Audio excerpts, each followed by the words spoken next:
మీ బొల్లారంలో 56 లక్షలకే gated కమ్యూనిటీలో 2 BHK flat. Just call. So present నాతో పాటు ఒక స్పెషల్ గెస్ట్ ఉన్నారనమాట. ఎన్నో విలక్షణమైన క్యారెక్టర్లు చేసిన ద వన్ అండ్ ఓన్లీ సాక్షి రంగారావు గారు.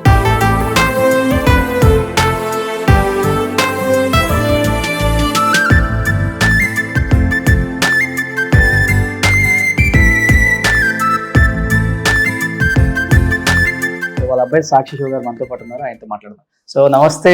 నమస్తే రోషన్ గారు. ఎలా ఉంటుంది నాన్నగారిని అలా చూస్తూ ఇంత దూరం ఈ జర్నీ, ఆయన తర్వాత మళ్ళీ మీరు కూడా కంటిన్యూ చేస్తున్నారు ఆయన లెగసీని?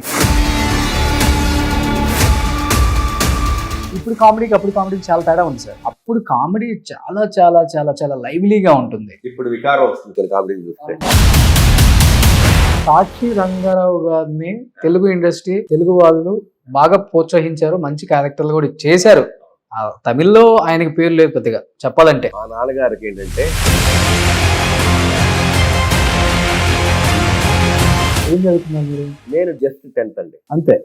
అటెండర్ గా కూడా చేశాను, బాత్రూమ్లు కూడా కడిగాను. బట్ నాన్నగారు ఎప్పుడు బాధపడలేదా? ఇంత పెద్ద యాక్టర్ కొడుకు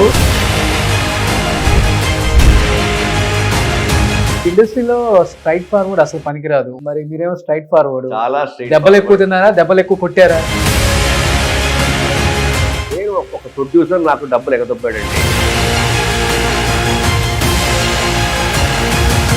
ఏదైనా చెప్పాలంటే చిన్న ఏజ్ లో చనిపోయారు ఆయన.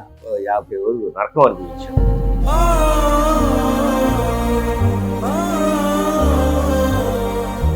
ఏదైనా ఎక్కడే చెప్పేశారు మాకు, ఆయన బతకరండి, అన్ని ఆర్డర్స్ ఫెయిల్.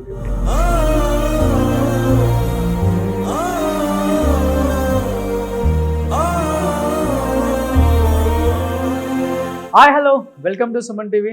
నేను మీ రోషన్. సో ప్రజెంట్ నాతో పాటు ఒక స్పెషల్ గెస్ట్ ఉన్నారనమాట. ఆ స్పెషల్ గెస్ట్ గురించి చెప్పాలి అంటే వాళ్ళ నాన్నగారి గురించి చెప్పాలి. అద్భుతమైన క్యారెక్టర్లని చేయటమే కాకుండా, విలక్షణమైన నటన అందించటమే కాకుండా, చిన్నదా పెద్దదా అని క్యారెక్టర్ చూడకుండా దానికి న్యాయం చేస్తున్నంతసేపు ప్రేక్షకుల అటెన్షన్ మన వైపు ఉండాలని ఎన్నో విలక్షణమైన క్యారెక్టర్లు చేసిన ద వన్ అండ్ ఓన్లీ సాక్షి రంగారావు గారు.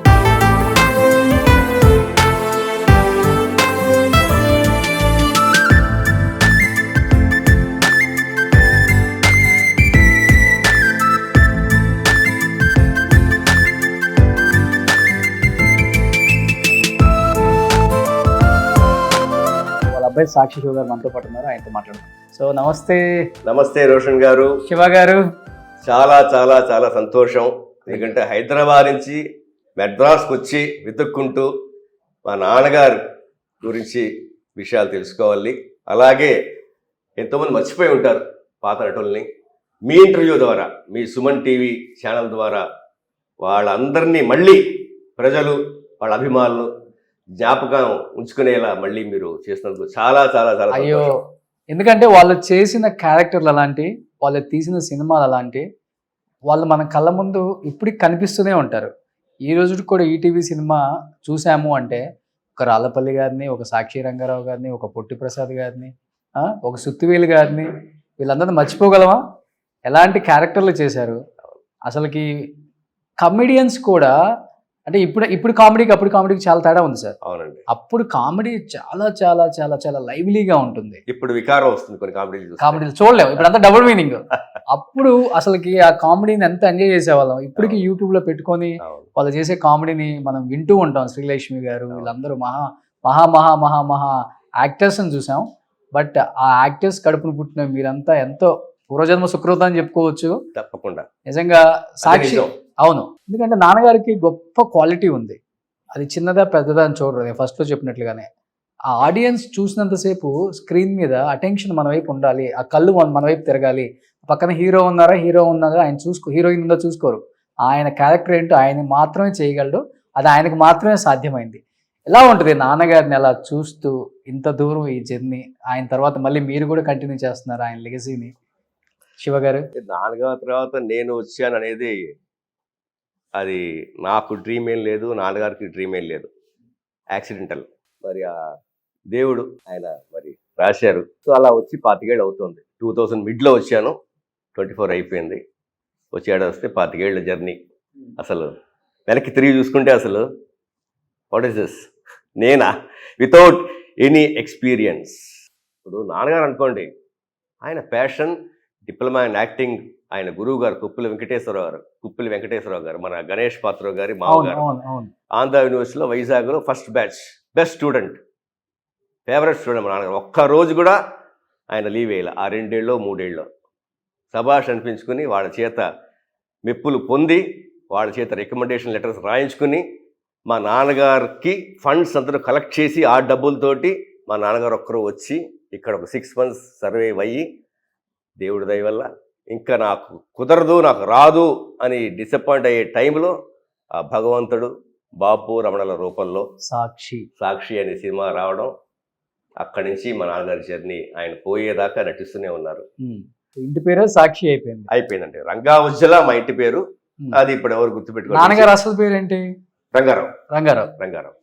సో సాక్షి సినిమాలో మంచి పాత్ర ఇచ్చారు.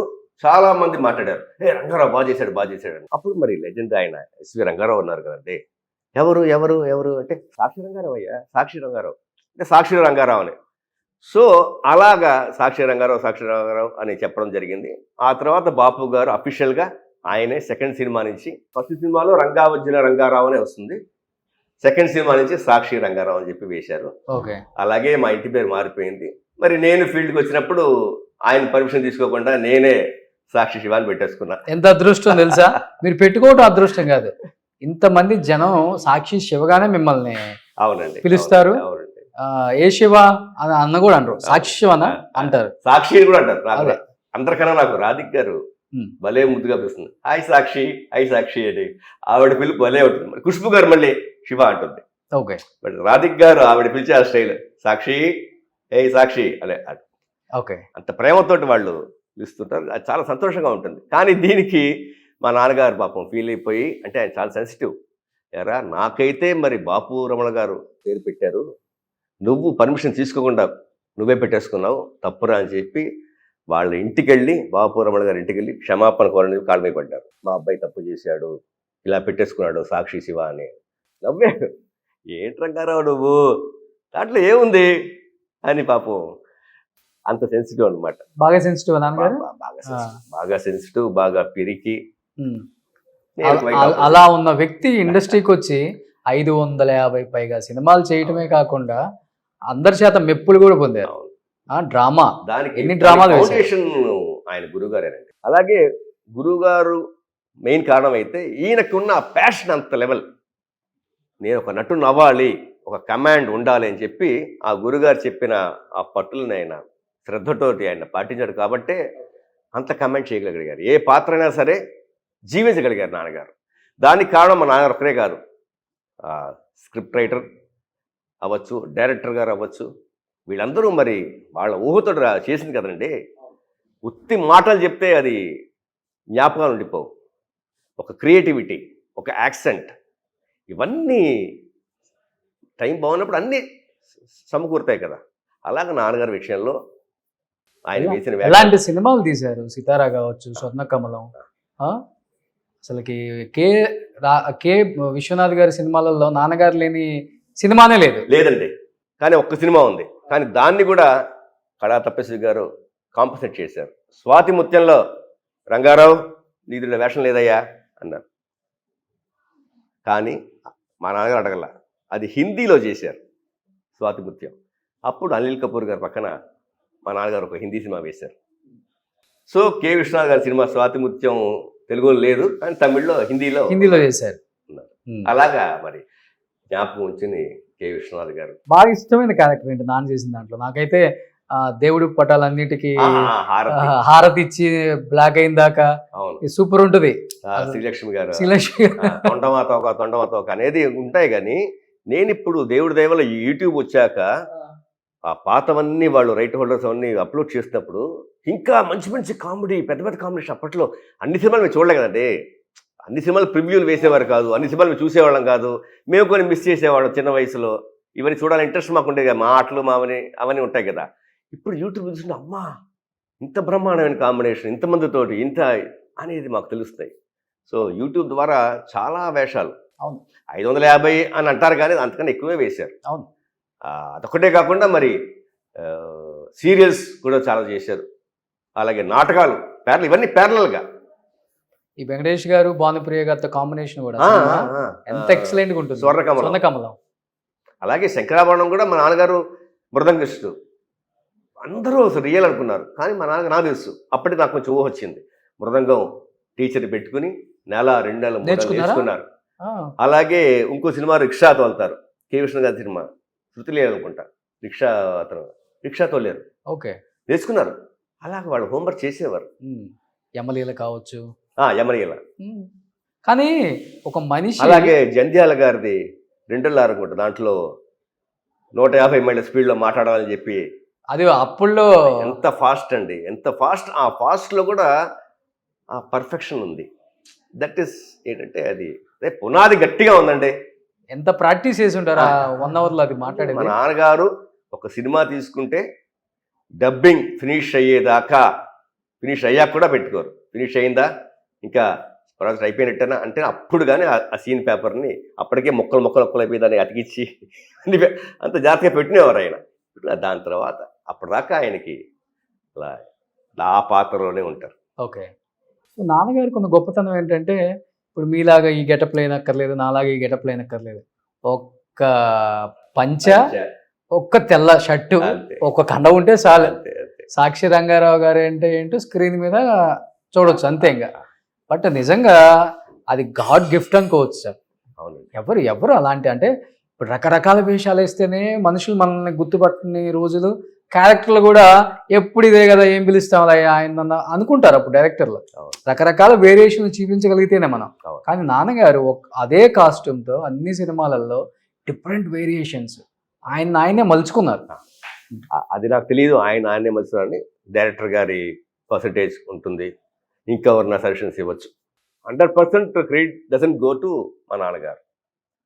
అంతే కదా. మెయిన్ డ్రామాలు కూడా వేశారు కాబట్టి అది ఒక ప్లస్ అయింది. ప్లస్ అయింది అంటే ఏంటంటే డైరెక్టర్ గారు క్రియేటివిటీ. ఇప్పుడు కే విశ్వనాథ్ గారు అన్ని ఆయన చెప్తారండి. ఆయన నాన్నగారు చెప్తే ఒప్పుకోరు అనుకున్నారు చూసి, ఆయన చెప్తారు, కే విశ్వనాథ్ గారు చెప్తారు ఇలా ఉండాలి యాక్సెంట్, ఇలా ఉండాలి యాక్సెంట్ అని.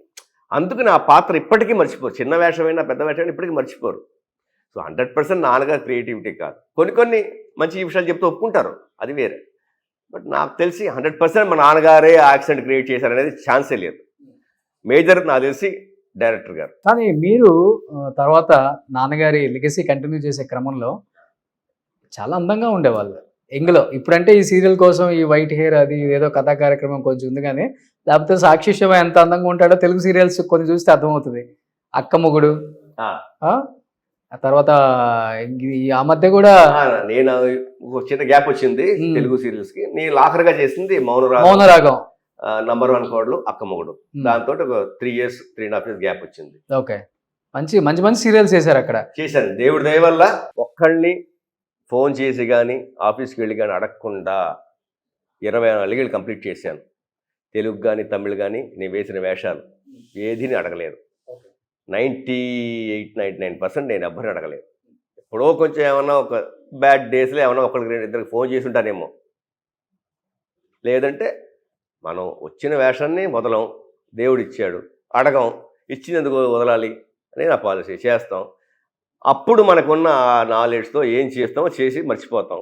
దాని ఎఫెక్ట్ బాగుంటే ఇంకో ఆఫర్ వస్తుంది. అలాగే 24 ఏళ్ళుగా చేస్తున్నా. మా నాన్నగారు పోయేదాకా ఆయనతో కూడా చేశాను 3-4 సీరియల్స్. బట్ కానీ ఇదే నా లైఫ్ టైం కెరీర్ అవుతుంది అనుకోలేదు నేను. మా నాన్నగారు సడన్గా 2005లో పోయేటప్పటికి అప్పుడు నేను ఫ్యామిలీ హెడ్ మరి. ఓకే, అప్పుడు నాకు తెలిసింది ఓ నేను ఇదే. ఎందుకంటే నేను ఎక్కువ చదువుకోలేదు. నేను మా అక్కయ్య బాగా చదువుకుంది, మా అన్నయ్య బాగా చదువుకున్నారు, నేను చదువుకోలేదు. ఏం చదువుకున్నారు మీరు? నేను జస్ట్ 10th అండి అంతే. +2 ఫెయిల్. మీకు ఇష్టం లేదు చదవటం? చదువు ఎక్కలేదండి. ఇప్పుడు డైలాగులు ఎక్కినట్టు అప్పుడు చదువు ఎక్కలేదు. ఇది అప్పుడు ఎక్కుంటే ఏమైనా డిగ్రీ కంప్లీట్ చేసి ఏమైనా ఉద్యోగం చేసేవాడిని. బట్ ఉద్యోగం కూడా చేశాను. 10-15 ఏళ్ళే ఉద్యోగం చేశాను. ఒక మనవాళ్ళ కంపెనీలో మల్లాది డ్రగ్స్ అండ్ ఫార్మస్యూటికల్స్ అని 10 ఏళ్ళు పనిచేశాను. అంతకుముందు టీటీకే ఫార్మాలో మార్కెటింగ్ చేశాను. బట్ కానీ పెద్ద లెవెల్ కాదు, చిన్న లెవెల్ నుంచి అటెండర్గా కూడా చేశాను. నేను బాత్రూములు కూడా కడిగాను, టీలు కాఫీలు పెట్టాను. నాకే నామోషన్ లేదు. అలాగ దేవుడు ఇచ్చాడు కాబట్టి నాకు తెలుసు. నాకు ఒక్కొక్క మెట్టి అడుగుతూ ఎగుతూ వచ్చాను నేను. కేవలం చదువుకోలేకపోవడం వల్ల ఇవన్నీ చేశారు. నాకేం తెలిసిందంటే కేవలం చదువుకోకపోతే ఇక లైఫే లేదు అనుకోవడం తప్పు. దేవుడు అనుకుంటే చదువు ఉన్న వాళ్ళకే కాదు, చదువు లేని వాళ్ళకి కూడా ఒక జీవితాన్ని ఏర్పరుస్తారు. ఆ నమ్మకం నాకు కలిగింది. I'm example for that. ఎవ్వరూ నిరాశపడక్కల్లా చదువు రాకపోతే ఇంక లైఫ్ లేదని. చదువు అందరికీ రాదు, అందరూ ఐఏఎస్ ఐపీఎస్ అయిపోరు, అందరికీ డిస్టింక్షన్లు రావు.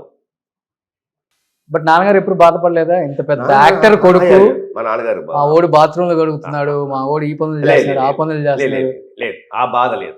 ఎందుకు ఉద్యోగం చేస్తాడు అనే సంతోషం, కానీ ఈ చేస్తున్నాడు అది చేస్తున్నాడు టీలు పెడుతున్నాడు అది ఆ బాధ ఎప్పుడు లేదు.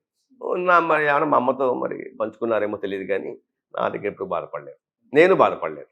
తర్వాత ఆ కంపెనీ వాళ్ళే నన్ను టైపిస్ట్గా చేశారు. తర్వాత ఇంకో ప్రమోషన్ ఇచ్చారు, బాగా చూసుకున్నారు. నా జీవితం ఏంటో నేను అక్కడ నేర్చుకున్న ఆ 10 ఏళ్లలో it was my golden period. జీవితం అంటే ఏంటి, పెద్దవాళ్ళతో ఎలా మసలాలి, వాళ్ళతో ఎలా మసలాలి చెప్పేది ఆ కంపెనీలో నేను నేర్చుకున్నాను. ఆ కంపెనీ చైర్మన్ గారి నా మెంటార్, నా గాడ్ ఫాదర్ ఎంఎస్ మూర్తి గారు. ఆయన వల్లే నేను ఇవాళ ఈ ఫీల్డ్కి వచ్చాను. ఎందుకంటే ప్రతి కల్చరల్ ప్రోగ్రాంలో జంధ్యాల గారి నాటకాలు ఇవన్నీ వేసి మా నాన్నగారు డైరెక్ట్ చేసి రిహార్సల్స్ చేసేవారు. నేను మా నాన్నగారు పెద్ద పాత్రలు వేసేవాడు, ముసలి పాత్రలు వేసేవాడిని. అలా స్టార్ట్ అయింది నాది. సో స్టార్ట్ అయితే మరి మా ఇంటి చుట్టూరా మరి చాలామంది ఉన్నారు. రాళ్ళపల్లి గారు, రంగనాథ గారు, శ్రీధర్ గారు, కాకరాళ గారు. మా ఇంట్లో సీతారామ శాస్త్రి గారు ఉండేవారు, 13 ఏళ్ళు అద్దెకున్నారు. సిరివెన్నెల సినిమా రాసిన తర్వాత మా ఇంటికి అద్దెకి వచ్చారు. ఆయనకన్నా ముందు మాధవపై సురేష్ గారు, ఈ వాజ్ జస్ట్ కీబోర్డ్ ప్లేయర్. అప్పుడు మా ఇంటికి వచ్చాక వచ్చింది ఆయన మ్యూజిక్ డైరెక్టర్ అయ్యారు. అలాగా మా ఇల్లు, మా నాన్నగారు కట్టిన ఇల్లు మా నాన్నగారి కన్నా మిగతా వాడికి బాగా వచ్చింది. అలాగే మెయిన్ పోర్షన్లో వాళ్ళే ఉండేవారు, మే సైడ్ పోర్షన్లో పైన పాక వేసుకుని అలా ఉండేవారు. ఓకే. అలాగే పొట్టి పక్కన దమ్ము గారు, పొట్టి ప్రసాద్ గారు, ఎదురుకుండా దివాకర్ బాబు గారు, మాడభూషి దివాకర్ బాబు గారు రైటర్ గారు. ఇలాగా మరి పక్కనే అందరూ చాలా మంది శాలిగ్రామంలో ఉండేవారు. అంతా మంచి ఫ్యామిలీగా ఇంట్లో రిహార్సల్స్ అవి ఇవి ఎప్పుడూ చక్కగా పండగలాగా జరుగుతూ ఉండేది. మా అమ్మగారు అందరికి వండి పెట్టేవారు చక్కగా. ఆ వాతావరణం అసలు చాలా బాగుండేది. అప్పుడు అది గోల్డెన్ పీరియడ్. చెన్నై అంటేనే సినిమా ఇండస్ట్రీకి గోల్డెన్ పీరియడ్.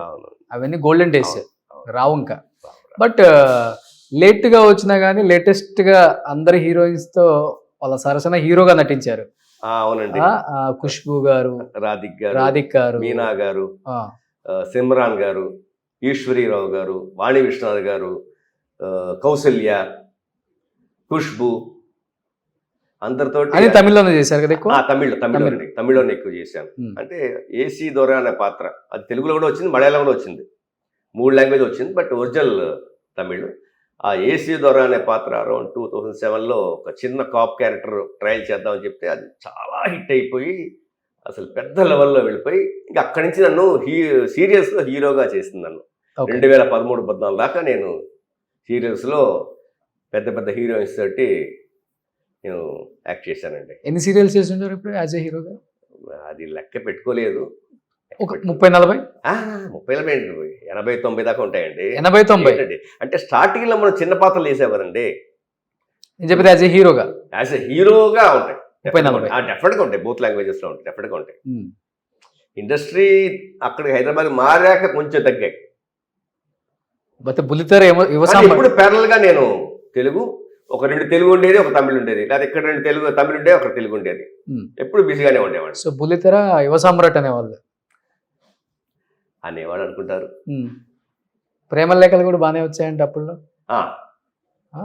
నా ఆ టైంలో మంచి ఫ్యాన్ ఫాలోయింగ్ ఉండేది, లేడీస్ ఫ్యాన్ ఫాలోయింగ్ చాలా ఉండేది. అదే ఎక్కువ ఉంది. మీరు ఏ ప్రశ్న వేసి ఏ వస్తుందో మీకు తెలుసు. ఓకే చెప్పండి. డెఫినెట్ గా ఏ టైంలో ఇది ఇలా విలాస్ పురుషులేనా, లేకపోతే వద్దులే మనకెందుకులే ఇట్లాంటి టైప్ సార్ మీరు? నాన్నగారు అంటే ఒక టైప్, అది మాకు తెలుసు. కదండి, నాకు ఎప్పుడు అంటే దేవుడు మనకి ఎప్పుడు లైఫ్ లో నా ఒక రీడింగ్ ప్రకారం గుడ్ అండ్ బ్యాడ్ 2 ఎప్పుడు ఇస్తాడు. వాట్ యూ చూస్ అనేది మనం ఇంపార్టెంట్. 2 ఇస్తాడు ప్యారల్గా. ఒక్కోసారి మనం అడ్డదారికి వెళ్తాం, తప్పుడు దారి వెళ్తాం, రియలైజ్ అవుతాం, మళ్ళీ వస్తాం. డీప్ గా వెళ్ళి నష్టపోయింది కానీ కోల్పోయింది కానీ ఏం లేదు, కానీ వెళ్ళేసి అయితే వస్తారు. డెఫినెట్ గా ఎక్స్పీరియన్స్ అవ్వాలి కదండి. ఇప్పుడు నిప్పు ఉంది, ముట్టుకోదురా అంటారు, మనం వింటామా? ముట్టుకుంటాం. కాలినా తెలిసాక వెళ్తామా? డెఫినెట్ గా ఎప్పటికీ అన్ని మనం చూసాం. బట్ ఇండస్ట్రీలో స్ట్రైట్ ఫార్వర్డ్ అసలు పనికిరాదు. ఉన్నట్టు అసలు మాట్లాడకూడదు. మంచినేమో 10 మందిలో చెప్పుకోవాలి, చెడుని చెవిలో చెప్పాలంటారు. బట్ ఇక్కడ చెడునేమో ఊరంతా చెప్తారు, మంచిని చెవిలో చెప్తారు. అవునండి. అంటే నేను విన్నది, నేను చూసింది కూడా. అవును. చాలా మంది చెప్తుంటే ఇంటర్వ్యూలలో వింటమే. మేమేమో ఇండస్ట్రీ లోపలికి దూరి భూతద్దాలు పెట్టి మేమేం చూడడం కెమెరాలు పెట్టి కాబట్టి. మరి మీరేమో స్ట్రైట్ ఫార్వర్డ్. చాలా straight దెబ్బలు ఎక్కువ forward. తిన్నారా? దెబ్బలు ఎక్కువ కొట్టారా? దెబ్బలు తిన్నాను కానీ నేను అంత చాలా జాగ్రత్తగా ఉంటానంటే నేను కరెక్ట్గా ఉంటా. అలాగే నేను స్ట్రైట్ ఫార్వర్డ్గా ఉంటాను. ఎవరన్నా కొంచెం తేడా చేస్తే నేను చాలా తేడాగా ఉంటాను. నాన్న ఎప్పుడు బాధపడలేదా?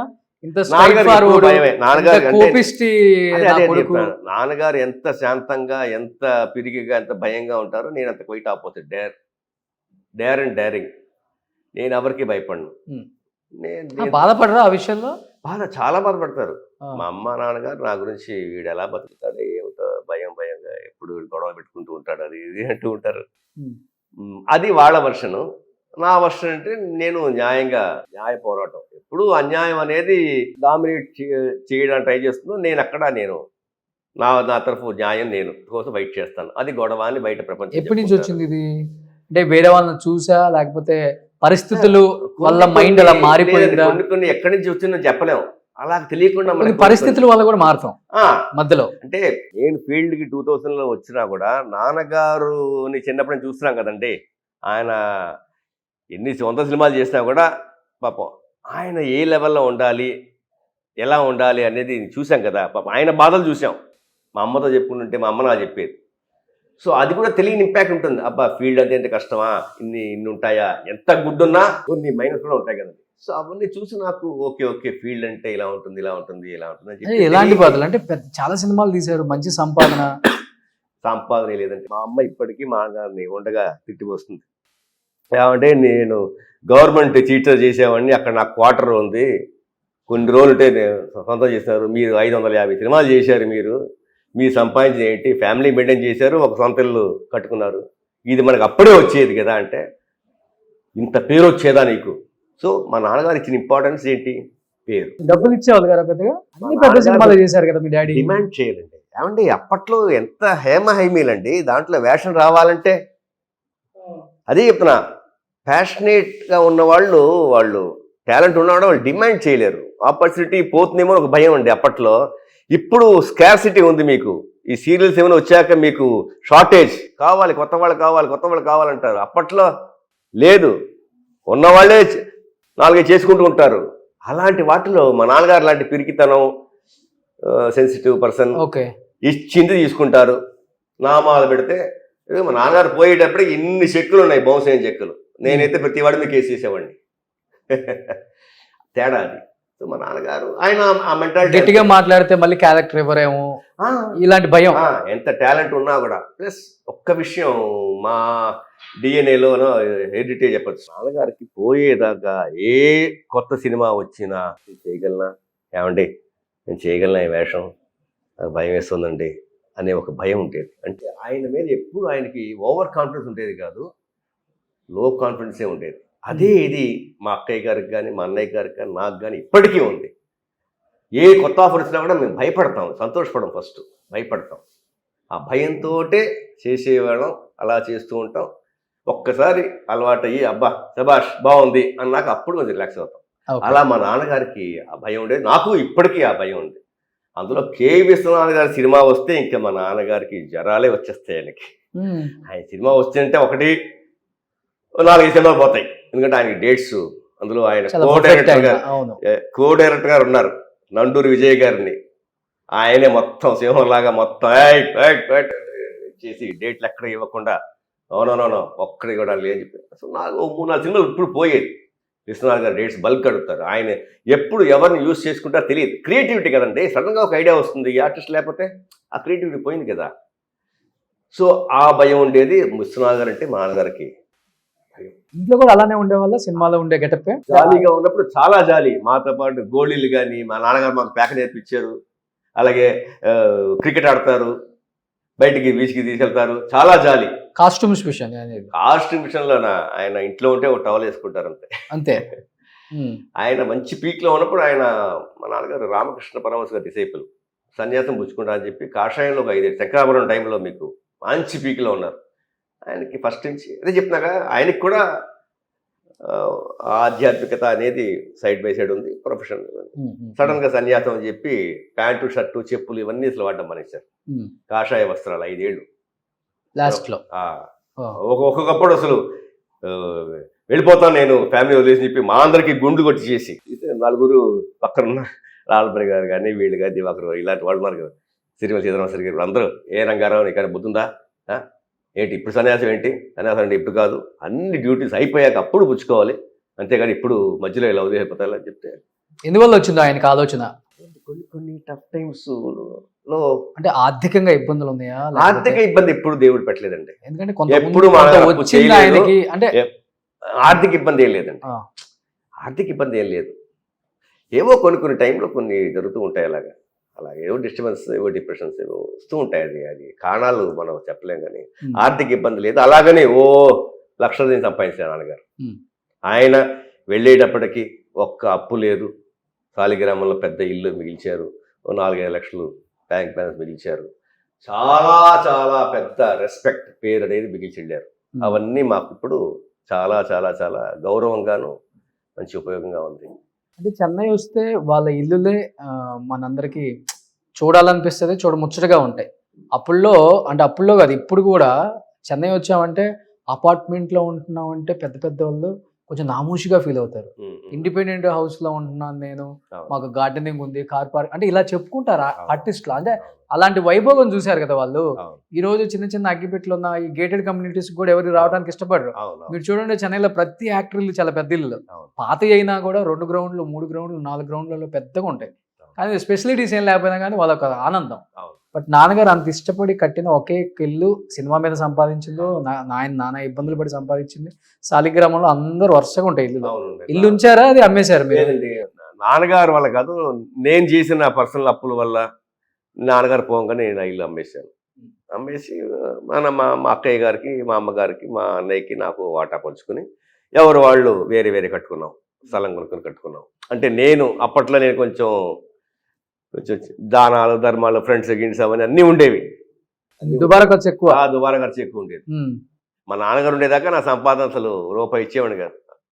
నా సంపాదన నా ఖర్చులకే, నా జలసాలకే. నాన్నగారు పోయిన తర్వాత అర్థమైందా నాన్నగారు ఎలా పోషించారు మమ్మల్ని? నాన్నగారు పోయాక ప్రతి మాట ఆయన చెప్పింది ఎంత కరెక్ట్, ఎంత సత్యం అనేది అనిపిస్తుంది. అలాగే నేను ఒకటే అనుకుంటున్నా, నాకు ఈ ప్రొఫెషన్లో ప్యాషన్ లేదు, కానీ ఎక్కడి నుంచి వస్తాయి ఆఫర్స్, ఇన్ని ఆఫర్స్ వెతుక్కుంటూ మంచి ఆఫర్స్. నేను నమ్మలేను. నాకు మా నాన్నగారు 63 ఏళ్లకే ఆయన చాలా కోరిక, ఇంకా నేను బతకాలి, ఇంకా వేషాలు చేయాలి, ఆ కోరికతో పోయారు. ఆయన ఒక్క ఇదే నాకు అండగా, ఆయనే నాకు తోడుగా ఉండి నన్ను ఇలా నడిపిస్తున్నారు. ఆయన ఇది లేదు, ఆ భౌతిక దేహంతో ఆయన వెళ్ళిపోయారు. ఆయన నన్ను ఇలా నడిపిస్తారని చెప్పి నాకు ఒక నమ్మకం అండి. ఏదైనా చెప్పాలంటే చిన్న ఏజ్ లో చనిపోయారు ఆయన. 63 ఒక డ్రామా రిహార్సల్ జరుగుతుంటే కన్యాశుల్కం ప్రెస్ మీట్కి వెళ్ళొచ్చారు. షూట్ లోనే హార్ట్ అటాక్ తో కింద పడిపోయారు. అవన్నీ ఫాల్స్ న్యూస్ అండి. ప్రెస్ మీట్కి వెళ్ళొచ్చారు. ఒక 3 రోజుల్లో ప్లే అనగా 6 hours play, Kanyasulkam complete. Press మీట్కి వెళ్ళారు, వచ్చారు. కింద ఇప్పుడు శాస్త్రి గారు ఉండేవారు. శాస్త్రి గారు ఉన్నారా? లేదు, ఆయన అప్పటికి హైదరాబాద్ వెళ్ళిపోయారు. ఇంకెవరో ఉన్నారు. పైన మెట్లు ఎక్కుతుంటే కూలిపోయారు. తీసుకెళ్ళడం 50 రోజులు నరకం అనుభవించారు. 50 రోజులు ఉన్నారు. 50 రోజులు ఉన్నారు హాస్పిటల్లో, విజయ హాస్పిటల్లో ఉన్నారు. ఆఖరిని ఆయన గవర్నమెంట్ హాస్పిటల్కి, ఆయనకు వచ్చిన ఎయిల్మెంట్స్కి ట్రీట్మెంట్ గవర్నమెంట్ హాస్పిటల్లో చేస్తారని చెప్పి వెనకాల తెలిసిన వాళ్ళు చెప్తే, వాళ్ళు మా అమ్మగారిని తీసుకుని నన్ను చేర్పించాలని గవర్నమెంట్ హాస్పిటల్లో వెళ్ళి తీసుకుని చేరిన నెక్స్ట్ డే చెప్పేశారు మాకు, ఆయన బతకరండి, అన్ని ఆర్గన్స్ ఫెయిల్యూర్ అయిపోయాయండి. ఎందువల్ల సార్? ఆయనకి హ్యాబిట్ లేదు, ఒకే ఒక వ్యసనం సిగరెట్ ఉండేదండి. ఆయన 7th క్లాస్ నుంచి ఎప్పటి నుంచో ఆయనకు అలవాటు. 60 షష్ఠిపూర్తి చేసాం, చక్కగా చేసాం. 60 ఏళ్ళు రామకృష్ణ మఠంలో ఒక భక్తురాలు ఆవిడ చూసి మా నాన్నగారిని చాలా భక్తిగా ఉన్నారని చెప్పింది. బయటకు వచ్చారు, బస్సు ఎక్కే ముందు, ఆటో కూడా ఎక్కరు ఆయన, బస్సు ఎక్కే ముందు సిగరెట్ కాల్చుకుని వెళ్ళారు. ఆ వాసన ఏదో వస్తే, చిచ్చి ఏమిటి ఇంత భక్తిగా ఉన్నారు మీరు సిగరెట్లా అనేటప్పటికీ ఇన్నేళ్ళు రాని ఒక పౌరుషం వచ్చి ఆ ఫ్రాక్షన్ ఆఫ్ సెకండ్లో తీసిపారు. అప్పటి నుంచి ముట్టుకోవాలి. సో మా నాన్నగారికి ఆ టెన్షన్ లోపల డెవలప్ అయ్యింది. ఏమన్నా ఒక టెన్షన్ ఉంటే ఒక సిగరెట్ కాల్చుకుంటే రిలాక్స్ అయిపోతారు. నాకు అలవాటు ఉంది. ఆ సిగరెట్ ఎప్పుడు సాక్రిఫైస్ చేశారో అప్పటి నుంచి ఆ 3 ఏళ్లలో ఆయన టోటల్ ఆర్గన్స్ అన్నీ పాడైపోయాయి. అదొక్కటే కారణం. ఇప్పటికీ మా అమ్మ అంటుంది, నాయన నువ్వు మీ నాన్నలాగా సిగరెట్లు మానక నాయన, తగ్గించరా నాన్న, తగ్గించరా నాన్న, తగ్గించు కానీ మానకంటుంది. ఎందుకంటే తెలుసు, మన అమ్మకి తెలుసు ఆ సిగరెట్ మానడం అనేది మా నాన్నగారికి ప్రాణం మీదకి వచ్చింది. ఏదో ఒక రిలాక్సేషన్ ఉండాలండి. బుక్ రీడింగ్ అనేది ఒక రిలాక్సేషన్, కొంతమంది టెన్షన్లో ఉన్నప్పుడు, లేకపోతే ఏదో ఒక స్పోర్ట్స్ ఆడడం ఒక రిలాక్సేషన్. అలాగే మా నాన్నగారికి గుడికి వాటికి వెళ్తారు. ఆ సిగరెట్ అనేది ఆయనకి చాలా అలవాటు, ఎక్కువని కాదు, చాలా అలవాటు ఉంది. అది కూడా మానేశారు. మానేటప్పటికి లోపల టెన్షన్, ఓ పక్క నాటకాలు, ఓ పక్క సీరియల్, ఎప్పుడన్నా సినిమాలు, ఇవన్నీ ఆ టెన్షన్ బయటపడటానికి సిగరెట్ మానేశాడు. 3 ఏళ్లలో మొత్తం ముంచేసింది. మధ్యలో టైఫాయిడ్ కూడా వచ్చింది నాన్నగారికి. ఆ టైంలో ఫ్యామిలీ డాక్టర్ మాట విని సరిగ్గా చూసుకోక మజ్జిగలు తాగేసి మా అమ్మగారిని అటు మ్యాంగ్లూరు, అటు కర్ణాటక యాత్రకు తీసుకెళ్ళి ఆరోగ్యం. ఇప్పుడు చావుకి ఏదో ఒక కారణం ఉండాలి కదండి. బ్రాహ్మణ కుటుంబం కదా మాది, బ్రాహ్మణ కుటుంబం. ఎటువంటి అలవాట్లు లేవు ఆయనకి? లేదండి, ఒక సిగరెట్ తప్ప. నాన్ వెజ్ తినరు? నాన్ వెజ్ అసలు కేకులు కానీ బిస్కెట్లు కానీ ఇవన్నీ అసలు దాంట్లో ఎక్కువ ఉంటాయని చెప్పి అసలు తినరు. అంత ఇదానికి. ఒకప్పుడు జున్ను మా నాన్నగారికి చాలా ఇష్టం. అప్పుడు మా నాన్నగారికి ఏదో జ్వరం వస్తే ఉత్తినే మా మామగారు, నాన్న అది తినకూడదు, దాంట్లో కోడిగుడ్డు ఉంటుందంటే ఆ జున్ను కూడా మానేశారు. జ్వరం వచ్చినప్పుడు జున్ను తినకూడదు అని ఉత్తిని సరదా చెప్పడం మా మామగారు, ఆయన దాంట్లో కోడిగుడ్డు ఉంటుందంటే మానేశారు. అలాగే మా ఇంట ఎవ్వరూ అసలు నాన్ వెజ్ అనేది అసలు అలవాట్లేదు. చిన్నప్పుడు అంటే నేను పుట్టే ముందు కొంచెం ఆయన కొంచెం అప్పుడప్పుడు బీర్ కానీ ఇలాంటివన్నీ జల్సాగా తీసుకున్నారు. వాళ్ళ బ్యాచ్ ఉండేది, రాజుబాబు గారి బ్యాచ్, ఆంధ్ర దిలీప్ చలం గారి బ్యాచ్, వీళ్ళంతా మంచి బ్యాచ్. ఇప్పుడు కే విశ్వనాథ్ గారి లాగా చలం గారు కానీ, పద్మాలయ కానీ, పిఏపి కానీ, వీళ్ళందరూ కూడా మంచి ప్రోత్సహించారు నాన్నగారు. సో మా నాన్నగారు మంచి ఫ్రెండ్స్. చలం గారు మెయింటైన్ చేస్తారు ఫ్రెండ్స్. అప్పట్లో మంచి డ్రెస్సులు వేసేవారు మా నాన్నగారు. నువ్వు పుట్టావు అన్నీ పోయారా అంటే తిడతారు. అయితే అప్పట్లో మంచి జాలీగా ఉండేవారు ఆయన. ఆయనంతా మీకు వచ్చింది, ఆయనంతా దానివల్ల పోయినాయి. బట్ ఆర్థిక ఇబ్బంది ఏం లేదు అసలు? లేదండి. ఫైనాన్షియల్ గా ఇబ్బందులు పడటం ఎప్పుడన్నా అంటే మనకి ఆఫర్లు తగ్గిపోయిన తర్వాత కుటుంబ దీని మీద అనేది నెల జీతం లా కాదండి. సినిమాలు బ్రేక్ వస్తూ ఉంటాయి. ఇప్పుడు ఎప్పుడు టైం బాగుండు కదా, బ్రేక్ ఒక్కోసారి నెలలు వస్తాయి. అలాంటప్పుడు చిన్న అప్పులు, అది కూడా భయపడేవారు. ఒక్కోసారి వెళ్తే ఆయన అప్పటి ఒకే మనిషి చంద్రమోహన్ గారు, ఆయన అందరికి ఇచ్చేది. ఏమన్నా వస్తే ఇంకా ఆయన బయట ఇంకెక్కడ అప్పు చేయరు. ఆయన చంద్రమోహన్ గారు వెళ్తారు, చంద్రమోహన్ ఇదిగో తీసుకురాగారు. ఇక్కడ మా ఇంటి ఎదుర్కొనే పెద్ద స్థలం ఉండే చంద్రమోహన్ గారు 2 ఇళ్ళు, అక్కడ బ్యాడ్మింటన్ వాళ్ళ స్థలంలో ఆడేవాళ్ళు. రేవరాజ మిన్సెట్టి గారు, మన కృష్ణారెడ్డి గారు, సినిమాల్లో కెమెరామెన్ శరత్ గారు, మేము. బట్ ఆయన చూసి జాగ్రత్త పడలేదా? నాన్న లాంటి వాళ్ళు చాలా మంది చంద్రమోహన్ గారు సినిమాల మీద సంపాదించింది ఎక్కువ ప్లేస్ల మీద పెట్టారు. రియల్ ఎస్టేట్ శోభన్ బాబు గారిని చూసి బాగా నేర్చుకున్నారు ఆయన. వాళ్ళిద్దరు మంచి దోస్తులు కాబట్టి. అలా నాన్నగారు కానీ వీళ్ళ టీం కానీ. శోభన్ బాబు గారు అంటే మా నాన్నగారు పెద్ద పిఆర్ మెయింటైన్ చేయరు. నేను నాలాగానే, నాలాగా ఆయన కాదు, ఆయన ఎప్పటితో పని చేసుకొస్తారు, ఇంట్లో కూర్చుంటారు, పూజ చేసుకుంటారు, భవనంగా గుడికి వెళ్తారు. పక్కన పొట్టి ప్రసాద్ గారు, ఆయన పిఆర్ బాగా మెయింటైన్ చేస్తారు అందరితో, హాస్యంతో, వాటితో మాటలతోటి. సో సోహన్ బాబు అందరూ ఫోన్ చేసి అప్పుడప్పుడు మాట్లాడుతూ ఉంటారు ఫోన్లో. ఆయన అడ్వైస్ చేస్తారు, ఇన్వెస్ట్ చేయి, స్థలాల మీద ఇన్వెస్ట్ చేయి. మా నాన్నగారు ఎందుకులే మా ఇంటి పక్క స్థలం కూడా పెద్దది వచ్చేది, డబ్బులు ఉండి కొనలా. అలాగే హైదరాబాద్లో కూడా మరి ఇండస్ట్రీ మారాక అక్కడ మా నాన్నగారికి ఇచ్చారు. ఎందుకు ఆ కొండల్లో, ఆ రాళ్ళల్లో ఎందుకు ఏం అవసరం వస్తుంది అనేది ఆయన పట్టించుకోవాలి. సేమ్ ఇంతే ఆయన మేనరిజం ఉండేది. సో అది కూడా అమ్మేశారు. ఇంకా అది అసలు కొనలేదు. ప్రాపర్టీస్ మీద ఎప్పుడు ఇన్వెస్ట్మెంట్ చేయలేదు. ఒక్క ఇల్లే మా నాన్నగారికి. మా మామగారి ప్రాపర్టీ 2 ఎకరాలు మా కొంటిపుర పామర్, మా మామగారి ఊర్లో ఉంది ఆస్తి.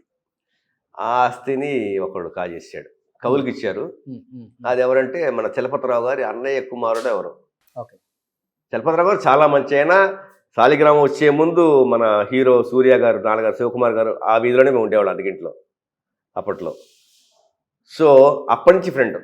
సో ఆయన చెప్పి మేము ఆ స్థలాలు కవులకి ఇచ్చాం. చలపతి గారు చాలా మంచివారు, వాళ్ళ అన్నయ్య గారు చాలా మంచివారు. ఆయన పోయే ముందు కూడా చెప్పారు, రంగారావు ఇది నీ మీద రాయించుకో, నీ మీద రాయించుకో. మా నాన్నగారు ఎందుకే అవసరం లేదు అని చెప్పి వదిలేశారు. ఎప్పుడు ఆయన పోయారో వాళ్ళ సంతానం తర్వాత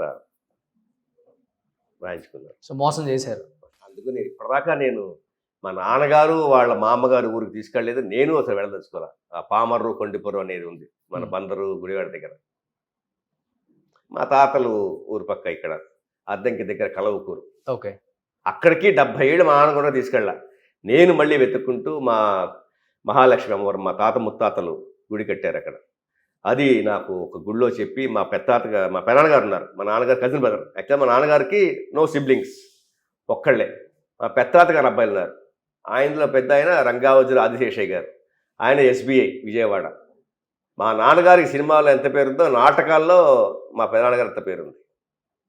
ఆయన కోట శంకర్రావు గారు, శ్రీనివాసరావు వీళ్ళందరూ కొలీగ్స్, బ్యాంక్ కొలీగ్స్ ఓకే నాటకాలు. మా పెదనాన్నగారు నేను మళ్ళీ క్లోజ్, చాలా క్లోజ్. ఓకే. ఆయన దగ్గర పెదనాన్న చెప్పారంటే, రే ఈ ఊర్రా మీ మామగారు ఊరు, అది పామర్ కొండిపోయి అది కదరా, మీ తాత ఊరు అసలు కలవకూరు అద్దంకి దగ్గర, ఇలా గుడి దగ్గర మహాలక్ష్మి గుడి అంటే. అప్పుడు వెతుక్కుంటూ వెళ్తే తెలిసి ఇప్పుడు ఆ ఊరితో టచ్లో ఒక 5-6 yearsగా నేను.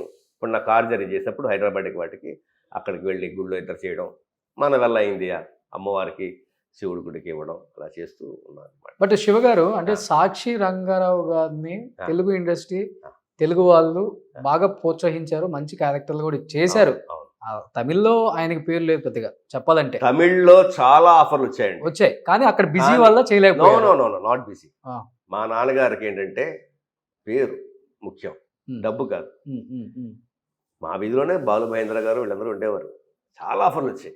నాకు తమిళ భాష రాదు, దాని మీద కమాండ్ లేదు. అదే ఏదో సమ్ రీజన్ కాదు, ఓన్లీ రీజన్ నాకు 10 మంది నన్ను అప్రిషియేట్ చేయాలి, కానీ ఒక్కడైనా సరే నన్ను హేళన చేయకూడదు అనేది ఆయన రీజన్. నాకు భాష మీద కమాండ్ లేదు, ఎందుకు చేస్తాను నేను అని చెప్పి ఆయన వచ్చిన యాక్టింగ్ కి భాష అనేది డెఫినెట్గా అంటే డెఫినెట్గా కావాలి. భాష మీద కమాండ్ లేకపోతే ఇప్పుడు మాతోనే చేస్తూ ఉంటారు. ఇప్పుడు సీరియల్స్లో కర్ణాటక, కేరళ నుంచి వస్తారు, ఒక్క ముక్క రాదు. మేము ఏదో నవ్వుకుంటాం. ఇప్పుడు పోస్ట్ ప్రొడక్షన్ చూసి చేసే తప్పులు చూసి నవ్వుకుంటా, అలాంటివి కూడా నచ్చదు. పేరు వచ్చిన తర్వాత పేరు పోగొట్టుకోవడానికి ఎవరు ప్రిపేర్గా ఉంటారు చెప్పండి? కొంతమంది చేసే డబ్బు కోసం, మా నాన్నగారు డబ్బు కోసం కాదు, పేరు కోసం. మీరు చేస్తున్న డబ్బు కోసమే కదా? లేదండి, పేరు కోసం. మీరు కూడా ప్రొఫెషనల్. దేవుడు నాకు ఒక ప్రొఫెషన్ ఇచ్చాడు, ఆ ప్రొఫెషన్కి డబ్బులు తీసుకుంటున్నాను అంతే. అది డబ్బు కోసం చెప్పలేము. నేను తీసుకున్న డబ్బుకి నేను న్యాయం చేస్తున్నాను లేదా, ఓకే, అక్కడ లోపం చేస్తే డబ్బు కోసం అవుతుంది. అంతగా ఆదరించిన తెలుగు ఇండస్ట్రీ ఆయన కొడుకైన సాక్షి శివని ఎందుకు ఆదరించలేదంటే ఏం చెప్తారు? చూడటానికి బాగుంటారు, మంచి హైట్, లుక్స్ ఉన్నాయి, మంచి ఫాదర్ రోల్స్ చేయొచ్చు, హీరో అన్నగా చేయొచ్చు, అనుకుంటే చాలానే చేయొచ్చు, కానీ తెలుగు ఇండస్ట్రీ మిమ్మల్ని దూరం పెట్టడానికి రీజన్ అంటే ఏమైనా ఉందా? నేను ఒక్కళ్ళని ఫోన్ చేసి అడగను, వేషం ఇవ్వండి, కాల్ చేసి అడగను. అది ఒక మెయిన్ రీజన్ అండి. ఇప్పుడు మా నాన్నగారికే ఇండస్ట్రీ అక్కడ మారే తగ్గింది. ఎందుకని? రంగారావు షిఫ్టే రాలేదని. యాక్చువల్ రీజన్ ఆయనకి ఇప్పుడు కొంచెం డబ్బున్న వాళ్ళు ఇక్కడ ఇల్లు ఇవన్నీ ఉంచుకుంటారు, అక్కడ కొనుక్కునే కెపాసిటీ ఉంది. మా నాన్నగారికి ఎప్పుడు ఆ కెపాసిటీ రాలా. వెళ్ళారా, సంపాదించారా, ఆ నెలకి ఖర్చులు వెళ్ళాయా, ఇంకా ఉన్న చుట్టాలు వచ్చారు, ఇలాగ ఏదో కార్యక్రమం చేశారు అంతే తప్పితే ఎప్పుడు సేవింగ్స్ అనేది వేలల్లో కూడా లేవు మా నాన్నగారికి. ఎప్పుడు ఇన్నేళ్లలో వేలల్లో కూడా లేవు. నెల వచ్చేసరికి అంతే.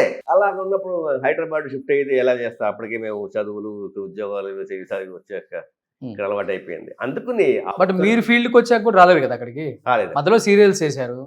సీరియల్స్ కూడా ఇక్కడ ఉండేది అప్పుడు. అప్పటికి ఫస్ట్ సినిమా ఇండస్ట్రీ మారింది. నాన్నగారు వెళ్ళలేకపోయారు, అంటే ఆర్థికంగా అక్కడ ఇంకొక ఇల్లు కొనుక్కుని. ఎందుకంటే మా నాన్నగారు కూడా సేమ్ ఇంటి ఫుడ్ ఏమని అలవాటు. మా అమ్మగారు అక్కడ తీసుకెళ్తే మమ్మల్ని చూసుకుంటారు, అప్పటికి మాకే పెళ్ళిళ్ళు అవ్వలేదు.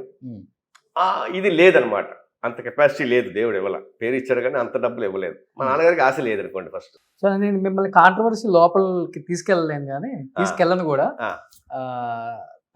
మనిషి అన్నాక తప్పు చేయని వాడే ఉండడు. తప్పు చేయడం మానవ నైజం, దాన్ని సరిదిద్దుకోవడం కూడా మన నైజం అని చెప్తాం. కాబట్టి ఒకనొక టైంలో ఒక 3-4 years బ్యాక్ మీరు లాస్ట్ సీరియల్ అని చెప్పారు కదా? అవునండి. ఆ సీరియల్ తర్వాత కొంత రచ్చే జరిగింది మీ మీద. జరిగింది. మిమ్మల్ని బైకాట్ చేసేయమని, మిమ్మల్ని సీరియల్స్ లో అన్అఫిషియల్ గా చెప్తున్నారండి. కొంత కొంత అంటే బయట కొంత మీ మీ పేరుని గట్టిగానే వాడారు, బ్యాడ్ గా రకరకాలుగా వాడారు. ఓకే, కొంచెం స్ట్రైట్ ఫార్వర్డ్ గా ఉంటారు, కొడితే కుంభస్థలాన్ని కొట్టినట్టే మాట్లాడతారు అంతే, కదా. అంతే. ఇవన్నీ ఎలా డైజెస్ట్ చేసుకోగలిగారు, ఎలా ఓవర్కమ్ చేసుకొని నా ప్రొఫెషన్ లో ప్యాషనేట్ కాదు, నాకు ఒక పెద్ద ఎయిమ్స్ అనేది లేదు. ఐఎమ్ కంటెంటెడ్. వచ్చిన దాంట్లో తృప్తి పడతా, రాలేదా కూర్చుంటా, అప్పులు చేస్తా, మళ్ళీ వస్తే మళ్ళీ అప్పులు తీరుస్తా. ఇప్పుడు అక్కడ ఏదో ఒక చిన్న గొడవ అయింది, వాళ్ళు ఏదో చేశారు అన్నబిడ్డగా ఏదో, నేను ఒక ప్రొడ్యూసర్, నాకు డబ్బులు ఎగదొబ్బాడండి, నాకు రీచబుల్గా లేడండి, నేను నా ప్లాట్ఫామ్లో ఉన్నాడండి, సోషల్ మీడియాలో వాయించానండి, అది అందరం చూసాం, వాయించానండి. దాన్ని పెద్ద ప్రొడ్యూసర్ కౌన్సిల్లో ఇష్యూ చేసి అవి ఇవి చేసి దాన్ని ఏదో బ్యాన్ చేస్తా, ఏం చేస్తాను, మీరు చేసేది ఏంటయ్యా, నాకే ఇలాడైతే చేయను అని చెప్పి నేను చెప్పాను. అన్అఫిషియల్గా చేశారు కానీ అఫీషియల్గా they didn't have any guts to make its legal. ఒక లెటర్ పంపించమని చెప్పండి నాకు, అయితే ఇక్కడ మా యూనియన్ మెంబర్ ఇక్కడ పంపించమని చెప్పండి. ప్రొడ్యూసర్ డబ్బులు ఎక్కొట్టాడు, నేను వాడిని డ్యామేజ్ చేశాను ప్లాట్ఫామ్లో, డబ్బులు ఇచ్చుంటే అయిపోయింది కదా. They made it mess, not me. ఇప్పటికీ నాకు ఈ 3 ఏళ్లలో నాకు 30-40 ఆఫర్లు వచ్చారు. ఇంకా వాళ్ళందరూ కొంతమంది కూటముడుగా ఉండి అక్కడ నాకు స్పాయిల్ చేస్తున్నారు. ఇప్పటికీ లాస్ట్ వీక్ కూడా నాకు ఆఫర్ వచ్చింది. ఎందుకు మీ మీద అంత పగ? స్ట్రైట్ ఫార్వర్డ్గా ఉంటాను, I didn't give a chance. నేను కరెక్ట్గా ఉంటా, ఎప్పుడు వాళ్ళ సైడ్ నేను ప్రొడక్షన్ కానీ పేమెంట్ ఎగదప్పడం లోపాలు చెప్తూ ఉంటా. అవన్నీ వాళ్ళు గడిచిపెట్టుకున్నారు. ఒక పర్సనల్ ఇష్యూ అనేది ఒక 3-4 ఇయర్స్లో ఒక పర్సనల్ ఇష్యూగా పర్సనలే ఒక తప్పు చేశానండి. That is different. ఒక వేషాన్ని తీస్తారండి, అయిపోయింది. That is different. ఛానల్కి చెప్పాను, ప్రొడ్యూసర్ చెప్పాను, అయిపోయింది. అది దాంతో దానికి అయిపోయింది, పర్సనల్ తప్పు చేశాను. బట్ నేను వాంట్ చేశాను, తెలిసి చేశారు. అది కూడా తెలిసే ఏంటి చెప్పాను, సార్ నన్ను తీసేయండి సార్, నేను చేయలేను, నాకు పర్సనల్ ఇష్యూ ఉంది, లేకపోతే అవతల వైపు వాళ్ళు తీసేయండి, నేను వర్క్ చేయలేను, నన్ను తప్పు చేయను ఒకటి ప్రొఫెషనల్లో చెప్పాను. అయినా వాళ్ళు మెయిన్ క్యారెక్టర్ కాబట్టి వాళ్ళు లేదని అన్నారు. బట్ నేను ఊహించినట్టే, నేను చెప్పినట్టే ప్రొఫెషన్లో ఒక ఆర్టిస్ట్ చెడామడా తిట్టిపారు దుబ్బాను, అయిపోయింది. నన్ను రీప్లేస్ చేశారు. Right, that is over. నన్ను పంపించి నెక్స్ట్ షెడ్యూల్ పిలుస్తా అని చెప్పి పంపించి ఆన్ ది వేలో ఫోన్ చేసి, సార్ మిమ్మల్ని రీప్లేస్ చేస్తామని చెప్పారు. చేసుకోండి సార్, నేను చేసింది ఒక తప్పు, చేసుకోండి, నా డబ్బులు ఇవ్వండి అన్నాను. ఇస్తా అని చెప్పిన వాళ్ళు ఎగదబ్బారు. 15 రోజులుగా నన్ను ఇచ్చేస్తాను. ఆల్రెడీ ఒక చిన్న డిప్రెషన్లో ఉన్నాను, పెద్ద డిప్రెషన్లో ఉన్నాను. డబ్బులు రావాలి కదా, నేను తప్పు చేశాను.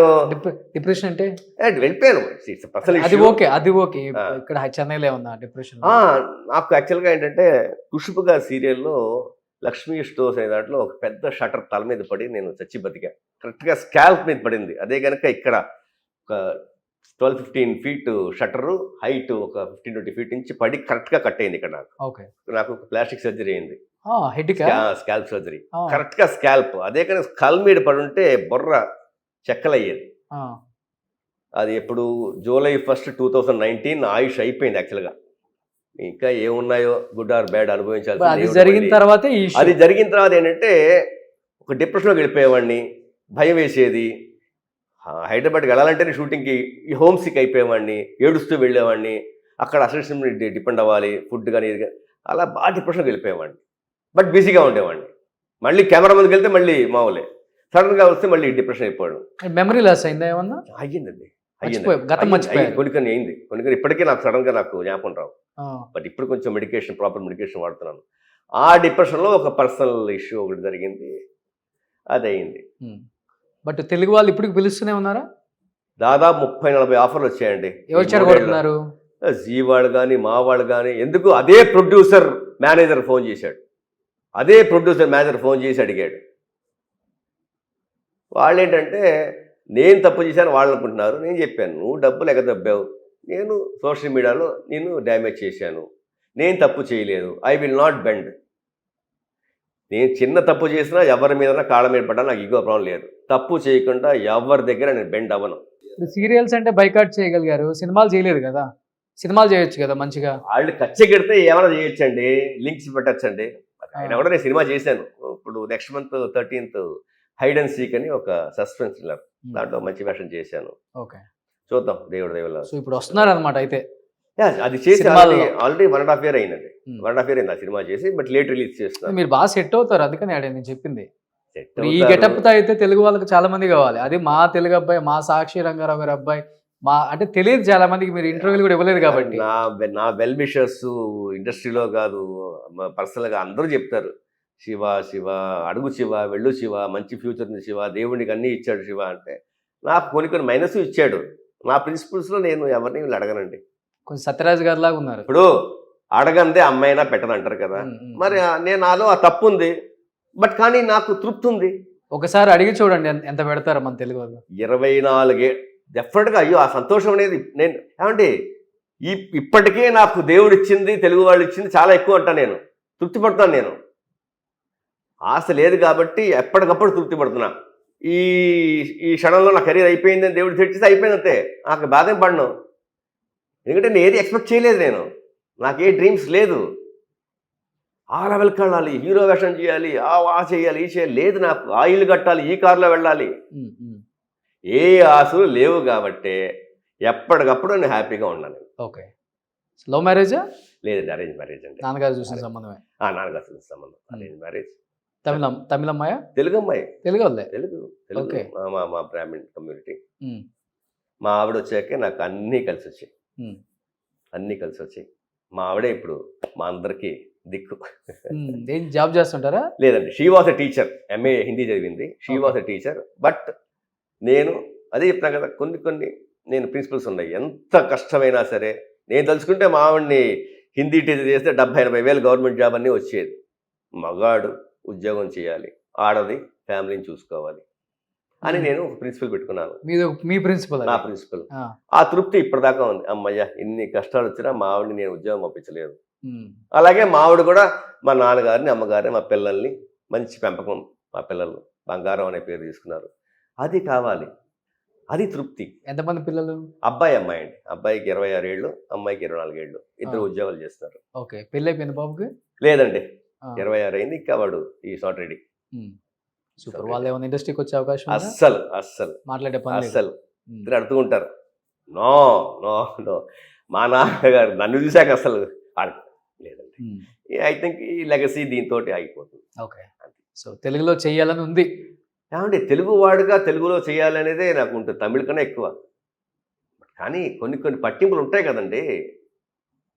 నా ప్రిన్సిపల్స్కి వాళ్ళ ప్రిన్సిపల్స్ సింక్ అవ్వాలి.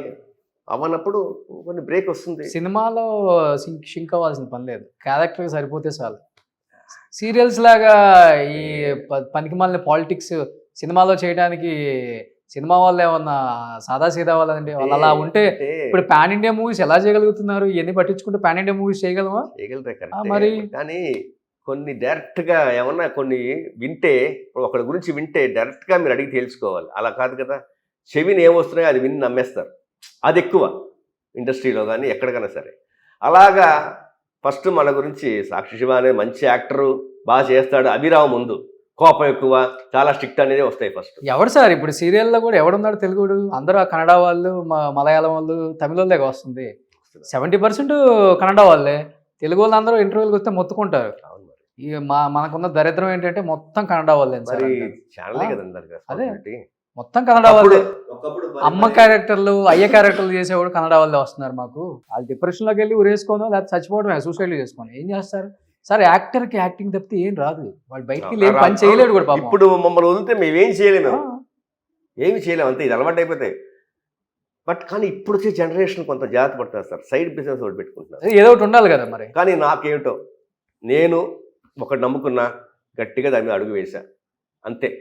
ఇంకో దాని మీద ఒక అడుగు, ఇంకో దాని మీద ఒక అడుగు. నాకు నా మెంటాలిటీకి అది పనికిరాదు. మా నాన్నగారు లాగానే ఒకే ప్రొఫెషన్, అప్స్ అండ్ డౌన్స్ ఉంటాయి. సస్టైన్ అవుతున్నాం, ఏదో మాలో ఉంది కాబట్టి సస్టైన్ అవుతున్నాం, సక్సీడ్ అవుతున్నాం. ఇప్పుడు ఎన్ని చేస్తున్నారు తమిళ్లో సీరియల్స్? ఇప్పుడు తమిళ్లో 3 చేస్తానండి. 3 సన్ టీవీలో ఒకటి, సరిగమ వాడది, అలాగే గ్లోబల్ విలేజర్స్ విజయ్ టీవీ ఒకటి, అలాగే యాత్రా మీడియా వర్క్స్ జీ తమిళ్ ఒకటి. జీ తమిళ్ చేసి మన తెలుగు అమ్మాయి గారి రీమేక్ వర్షన్. ఓకే. 3 సక్సెస్ఫుల్గా. Zee Tamil second next month September 2 release. మిగతా 2 సక్సెస్ఫుల్గా జరుగుతున్నాయి. సూపర్. ఎనీహౌ మంచి సీరియల్స్ చేస్తున్నారు, మంచి మూవీస్ కూడా యాక్ట్ చేసి ఉన్నారు. తెలుగులో మీరు ఇంతవరకు ఇంటర్వ్యూ ఇవ్వలేదు కాబట్టి, ఫర్ ద ఫస్ట్ టైం ఇస్తున్నారు కాబట్టి, నాన్నగారిని ప్రేమించే ఎంతమంది డైరెక్టర్స్ ఉన్నారు, ప్రొడ్యూసర్స్ ఉన్నారు, ఎస్పెషల్లీ హీరోస్ ఉన్నారు. ఇప్పటికీ నాన్నగారితో చేసిన వాళ్ళు ఇప్పటికీ యాక్ట్ చేస్తున్నారు. అరే మన సాక్షి రంగారావు కొడుక మనం చూడలేదు కదా, అయ్యో వచ్చి కలవలేదు కదా, ఎప్పుడు అవునవును. బాగున్నాడు కదా, మనం ఒక వేషం ఇవ్వచ్చు కదా, సెట్ అవుతాడు కదా, చాలా బాగుంటుంది కదా అని అనుకునే వాళ్ళు చాలా మంది ఉంటారు. డెఫినెట్గా మీరు సినిమాల్లో చేస్తారు. దానికి నా సైడ్ నుంచి నా వంతు కృషి కూడా నేను మీకు ఆ help టైం చేస్తాను. డెఫినెట్గా భగవంతుడు ఇస్తాడు అని అనుకుంటున్నాను. అలాగే నేను చేసే సినిమాలు అంటే ఇప్పుడు భరతనేలో మహేష్ బాబు గారి బాబాయ్ చేశాను నేను, ఒక చిన్న గెస్ట్ రోల్. గుణా 369లో హీరోయిన్ ఫాదర్ చేశాను. అలాగే తమిళ్లో ఒక 5-6 సినిమాలు చేశాను. ఇవన్నీ కూడా ఏంటంటే నేనుగా కాదు, వేరే వాళ్ళు చెప్పి వాళ్ళుగా ఫోన్ చేయడం. అలాగే మంచు విష్ణు గారిని కూడా ఒకటి చేశాను, వాటర్ అని చెప్పి చేశాను.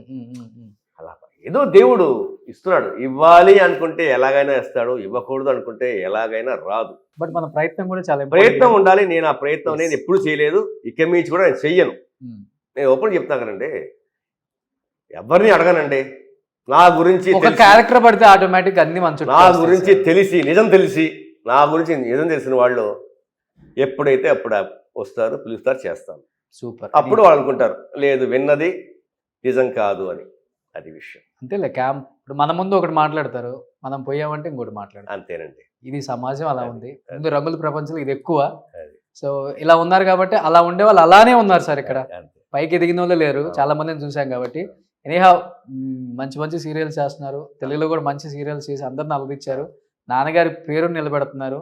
ఎక్కడా కూడా కొంచెం కూడా ఆయన గౌరవాన్ని తగ్గించకుండా లేదు. ఇప్పుడు దాకా నిలబెట్టుకుంటూ వస్తున్నారు. తెలుగులో కూడా చేసి సాక్షి రంగారావు గారి అబ్బాయి సాక్షి శివ కూడా చాలా బాగా చేస్తున్నాడు అనిపించుకోవాలని మనస్ఫూర్తిగా కోరుకుంటున్నాను. శివ గారు, థ్యాంక్ యూ సో మచ్. చాలా సంతోషం అండి, చాలా సంతోషం. సుమన్ టీవీలో మీ పర్సనల్ అండ్ బిజినెస్ ప్రమోషన్స్ కోసం కింది నెంబర్కి కాంటాక్ట్ చేయండి.